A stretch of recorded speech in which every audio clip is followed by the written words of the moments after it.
How to tell if a publicly traded stock is overvalued and or undervalued. There are several methods to determine whether a publicly traded stock is overvalued or undervalued. Below are some of the most common methods. Price to earnings (PE) analysis. Price to earnings analysis is based on comparing the stock's price to its earnings per share. A stock with a high PE may be overvalued, while a stock with a low PE may be undervalued. Price to cash flow (PCF) analysis.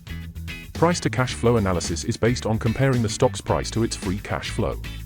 A stock with a high PCF may be overvalued, while a stock with a low PCF may be undervalued. Price to book (PB) analysis.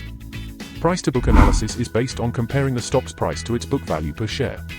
A stock with a high PB may be overvalued, while a stock with a low PB may be undervalued. Price to earnings (PY) analysis. Price to performance analysis is based on comparing the stock's price to its performance.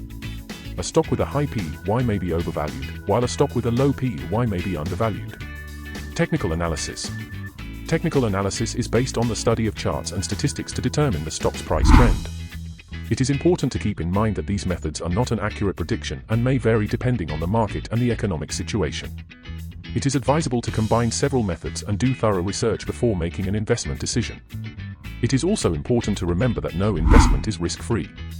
I hope you liked this video and that it has provided you with valuable information on when a company is overvalued and undervalued. Don't forget to leave your comments and subscribe to the channel to receive more interesting content on investments and finance. See you next time.